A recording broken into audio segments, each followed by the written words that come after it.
Hey guys, Matty B here. Thanks for tuning in and welcome to another video in this Pretending to be Normal series. As you'll have seen by now, it can be quite challenging having autism in this neurotypical world, and it can bring a lot of negatives for people like me. But in this video now, I want to focus on the positives, the superpowers that autism gives us, and all the gifts we get from having the condition. And then I'd like to, at the end, give a list of names of famous people who you may not have realised had autism, or pretty confident they had autism because they displayed a lot of the symptoms and the traits that come with the condition.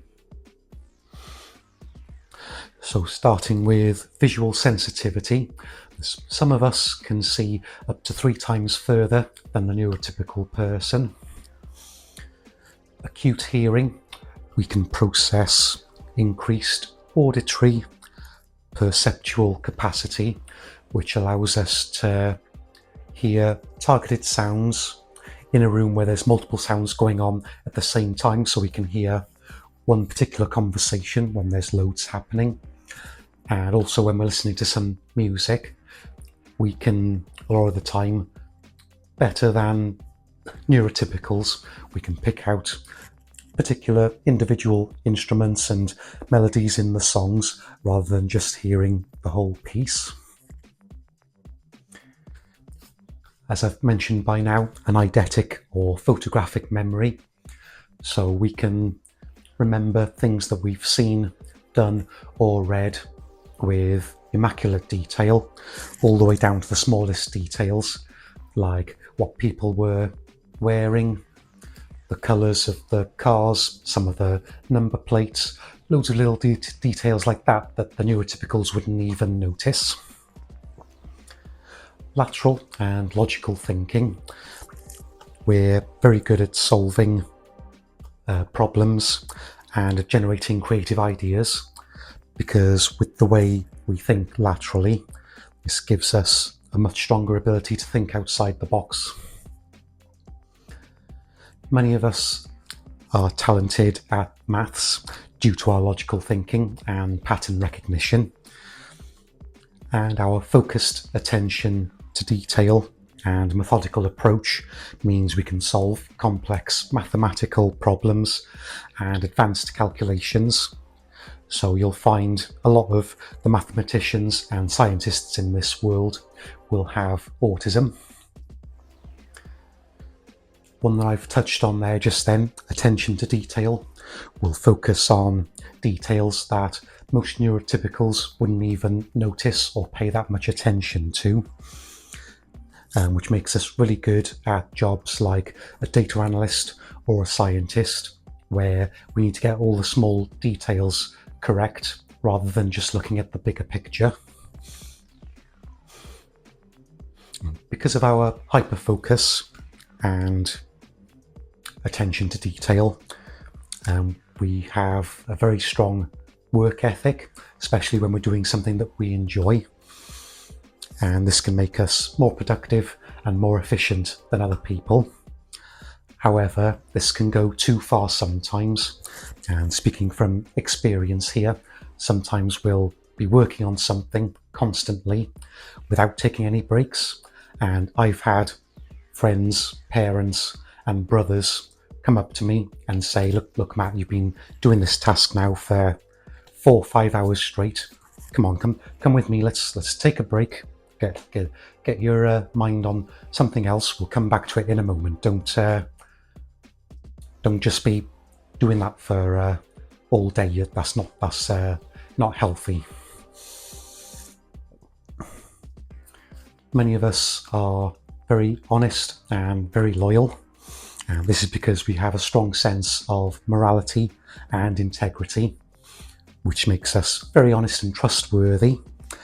As a result, if you know anyone who's got autism, or a friend of a friend has got autism, very often you'll hear that the people who have autism tend to be the best friends because they give honest advice, not sugarcoating anything, and they're very loyal to their friends. Once you become their friends, very often they'll be your friend for life and they'll support you through thick and thin.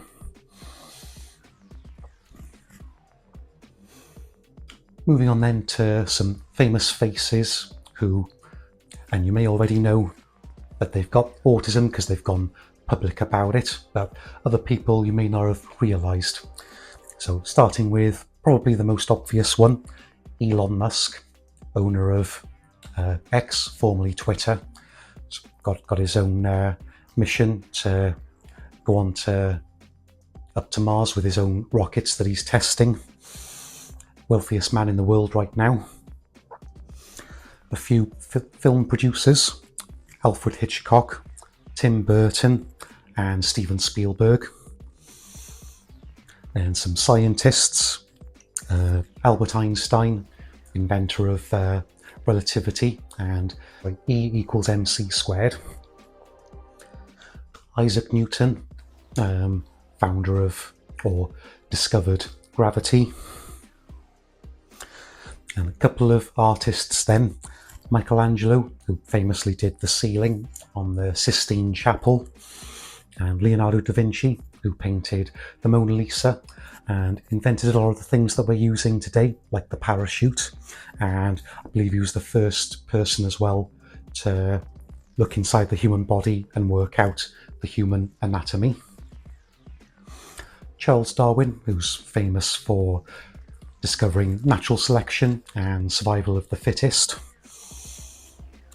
A couple of composers then, Mozart and Beethoven. Someone a bit more modern then with music, Bob Dylan. Most people, including me, I think, wouldn't really rate him as a singer that much, more as a songwriter and a poet. A couple more inventors then, Thomas Edison, inventor of the light bulb, and Alexander Graham Bell, inventor of the telephone. And a couple of guys who are still living today then, and a lot of you may not realise, and the last one I didn't realise until I did some research into this. So the owner and founder of Microsoft, Bill Gates, he's got autism, as has apparently the footballer Lionel Messi. I had no idea of that one personally. So a lot of names there which you may know already. It makes sense they've got autism with the way they think, the way they act. But some you may not be as maybe a bit more surprised about. But when you go really deep with this and look at how they worked, what they came up with, what they discovered, etc., it makes sense, because with all the strengths and abilities that I've listed, like being hyper-focused, being logical thinkers, thinking outside the box, and a very high attention to detail, means that all of the above have had the strength and the ability to come up with new ways of working, new ideas and new inventions to make our lives better, more convenient and easier, and has allowed them to become the best in their field because they're focused solely on that one thing that they're good at. So hopefully this video gives you a good insight into all the positives around autism, how it makes us better people, especially when it comes to thinking and working on projects. And hope you learned something about people who've left a big legacy with the work they've done. And a big part of that has been their autism, which has changed the way they think to be, as I say, hyper-focused and years ahead of their time because they thought outside the box. If you've enjoyed the series so far for Pretending to be Normal, be sure to like, share and subscribe if you haven't already to my channel. Take care, everyone, and I'll catch you on the next video.